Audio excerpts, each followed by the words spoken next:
సాఫీగా సాగుతున్న సంసారంలో మద్యం మహమ్మారి చిచ్చురేపింది. నలుగురు కలిసి ఆనందంగా ఉన్న ఆ కుటుంబంలో వారం రోజుల వ్యవధిలోనే తీవ్ర విషాదం నెలకొంది. డప్పు కొట్టే నాన్న దూరమయ్యాడు. కూలీ పనులు చేసుకునే తల్లి విగతజీవిగా మారింది. ఇదంతా చూసి వారి కుమారుడు తట్టుకోలేకపోయాడు. చివరికో కఠిన నిర్ణయం తీసుకున్నాడు. దీంతో గ్రామంలో విషాద ఛాయలలుముకున్నాయి. అసలేం జరిగింది? ఆ కుటుంబంలోని వారికి ఏమైంది? పోలీసులు ఏం చెబుతున్నారు?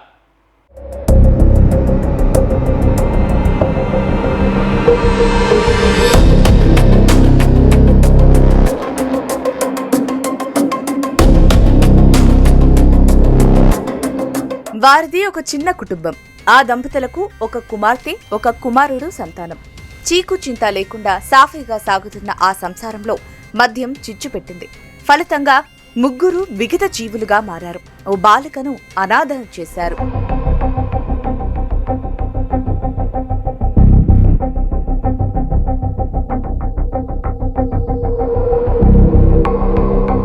సంగారెడ్డి జిల్లా సదాశివపేట మండలం సిద్ధాపూర్ గ్రామంలోని రాజు రాణి దంపతులున్నారు. రాజు డప్పు కొట్టి జీవనం సాగిస్తుండగా భార్య రాణి కూలి పనులు చేస్తూ ఉండేది. సాఫీగా సాగుతున్న వీరి జీవితంలో మద్యం చిచ్చు పెట్టింది. ఈ ఏడాది ఏప్రిల్ 24న సాయంత్రం డబ్బులివ్వమని రాజు రాణిని అడగ్గా ఇవ్వకపోవడంతో భర్త క్షణికావేశానికి లోనయ్యాడు. భార్యపై అత్యంత పాశవికంగా రోకలి బండతో తలపై మోదాడు. భార్య తీవ్ర రక్తస్రావమై అక్కడికక్కడే కుప్పకూలింది.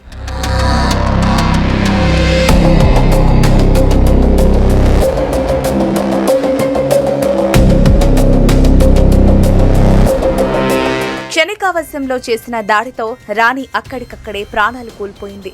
దీంతో రాజు తీవ్ర భయాందోళనకు గురయ్యాడు. ఏం చేయాలో పాలుపోలేదు. ఇంట్లోంచి పరుగున వెళ్లి ఓ చెట్టుకి ఉరివేసుకుని ఆత్మహత్య చేసుకున్నాడు. ఈలోపు రక్తపు మడుగులో పడి ఉన్న రాణిని చూసి కుటుంబ సభ్యులు కన్నీరు మున్నీరుగా విలపించారు. రాజు జాడ కోసం ఆరా తీయగా అతడు సైతం చెట్టుకు ఉరివేసుకుని విగత జీవిగా కనిపించాడు. ఒకే రోజు నిమిషాల వ్యవధిలోనే భార్యాభర్తలు హసువులు బాయడంతో ఆ కుటుంబంలో విషాద ఛాయలు అలుముకున్నాయి. సొంత అన్న మా వదిన ఇద్దరు మరి ఇంట్లో ప్రాబ్లం వల్ల గొడవలు పడి మరి ఆమెను కొట్టడం జరిగింది. ఆమె చనిపోయింది. ఆయన అదే మనస్తత్వం గురై ఆత్మహత్య చేసుకొని ఆయన కూడా చనిపోయాడు. ఇచ్చినాక దేశపడికి వెళ్ళిపోయి ఆయన ఊరు వేసుకొని గొడవలు అయితే అయితే సంథింగ్ ఏం జరిగిందో మాకే తెలియదు. అయితే ఆయన ఏడుంటాడు, మేము ఆడుంటాం. ఇద్దరు మన ఒకరిగా ఉంటాం, ఆయన ఒక్కడు ఏడుంటాడు. క్షణికావేశంలో తండ్రి తీసుకున్న నిర్ణయంతో తల్లితో పాటు ఆ తండ్రిని సైతం కోల్పోయారు వారి పిల్లలు. అల్లారు ముద్దుగా పెంచిన తల్లిదండ్రులు ఏకకాలంలో విడిచి వెళ్లడంతో వారి కుమారుడు తట్టుకోలేకపోయాడు. కన్నీరు మున్నీరుగా విలపించాడు. ఆ బాధ నుంచి బయటపడలేక తల్లి తండ్రి మరణించిన వారం రోజులకే కుమారుడు సైతం ఉరివేసుకుని ఆత్మహత్య చేసుకున్నాడు. కుటుంబ కలహాల విషయంలో ఇద్దరు భార్యాభర్తలు గొడవడ్డ తర్వాత ఈ భర్త ఎవరైతే ఉన్నారో ఆ లేడీని రోకలి బండతోటి మోది చంపిండు. ఎంబడే ఆయన కూడా ఆ పక్కకు ఉన్నటువంటి వాళ్ళ పొలంలో కళ్ళం జాగల ఆయన కూడా ఊరేసుకొని చనిపోవడం జరిగింది.